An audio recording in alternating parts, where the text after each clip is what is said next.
চলে গেছেন হুজুর কেলা বুক তো ফেটে যায়, তা বলে জায়গা ছেড়ে দিলে হবে কি করে? এখন হুজুরের আওলাদ আছে, উনি একদিন চলে যাবে, তাঁদের আওলাদ আসবে।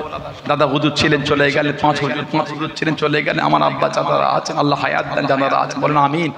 তাহলে আমরা ইতিহাস হয়ে যাব, জায়গা ছাড়া যাবে। আর প্রতি বাংলা মাসের দ্বিতীয় বুধবার সলেমানপুর কারবালার মাঠ রাহানা 2 নম্বর গেট থেকে ঢুকে হুজুর কেবলা খানকা শরীফ করেছেন, আব্বা হুজুর কেবলা সলেমানপুর কারবালা যেতে হয়। এগুলি আশপাশে আরো জিকিরে মাহফিল হয়, যেখানে যেখানে আমডাঙ্গা হয়, পদ্মলাভপুর ঈদগাতে হয়, কথা বললেন।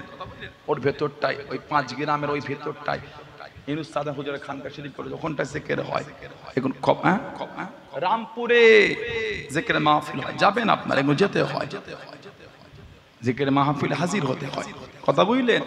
সকলে তিলাওয়াত করেন আর সবাই একটা করে গোল জামা করে নেবেন, কলার করবেন না, এই গোল গলা, এই ঘুন্টি করবেন, এই নেট করবেন, গোল গলা, এই ঘুন্টি আর এই নেট করবেন, কলার করবেন না। জামাটা ঝুল হবে, হাঁটুর নিচে পায়ের গিটের উপরে নিসফুস সাক, ওটা সুন্নাত, নিসফুস সাক সুন্নাত। সব একটা করে গোল জামা করবে।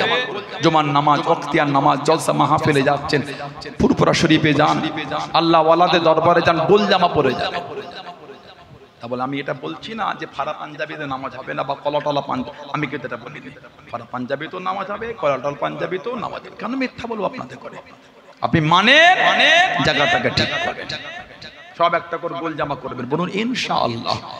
কলাট করবেন না, গোল গলা, ঘুন্টি, নেট করবেন, গোল জামা। আল্লাহ তৌফিক দেন। দোয়ার পরে কেউ চলে যাবেন না, ছেলেরা ভাইয়েরা যুবকের এখানে বসে যাবেন, বসিয়ে মেহমানদারি হবে। বাইরের মেহমানগুলোকে আগে বসার সুযোগ দেবেন, জায়গা কম তো। গ্রামের ভাইরা পরের ছোট্টায় বসে, যদি একবারে না হয়, যে যদি হয়ে যায় আলহামদুলিল্লাহ, না হলে গ্রামের ভাইয়েরা যুবকেরা মুরব্বীরা বসো, গ্রামের যুবকেরা একটু পরে বসবেন, বাইরের গনুটাকে দিয়ে দূরে যাবে তো, কথা বললেন না, নিজেরা পরে ছবি বসে। আর বাচ্চারা মুরব্বীরা গ্রামের হলেও থাক, উঠতে হবে না।